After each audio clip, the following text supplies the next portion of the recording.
ልጆችዬ እንደምን ናችሁ? እግዚአብሔር ይመስገን እኔም በጣም ደህና ነኝ። ልጆችዬ ባለፈው እነግራችኋለሁ ባልኳችሁ መሰረት ዛሬ በጣም አስፈላጊ የሆኑ ሚስጥሮችን እንማራለን። ቅዱስ ቁርባንን ከመቀበላችን በፊትና ከተቀበልን በኋላ ምን እናድርግ? ልክ ለልዩ ጨዋታ እንደምንዘጋጀው ሁሉ ለዚህም ልዩ ዝግጅት እናደርጋለን። እሺ ልጆችዬ፣ ፈጣሪያችን እግዚአብሔር በልባችን እንግዳ አድርገን ለመቀበል 3 ወርቃማ ሕጎች አሉ። አንደኛ ንጹህ ልብስን መልበስና ገላችንን መታጠብ።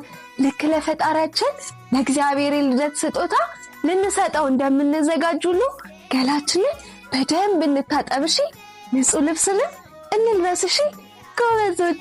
ሁለተኛ ከምሽቱ ጀምሮ ምንም ምግብ ወይም ውሃ አንጠጣ። ሆዳችንን ባዶ እናድርግ።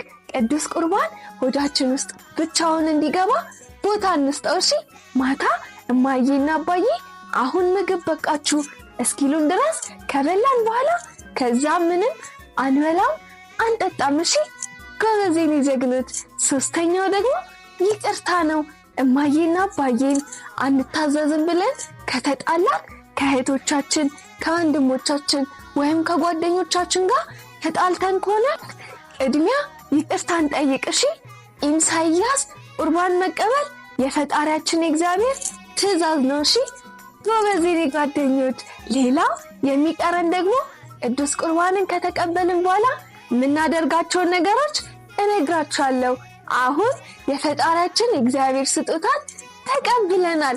ጎበዞች እኮ ናችሁ። ስለዚህ ከዚህ በኋላ ማድረግ ያለብንን ልንገራችሁ። ልንቀበል ልክ ስንሄድ በአክብሮት መቆም፣ ካህኑ ሲጠራን በጸጥታና እጃችንን እንደዚህ አጣምረን እንቅረብ። እሺ ስንቀበል ደግሞ አፋችንን በነጠላችን እንያዝ። እሺ ጎበዞች።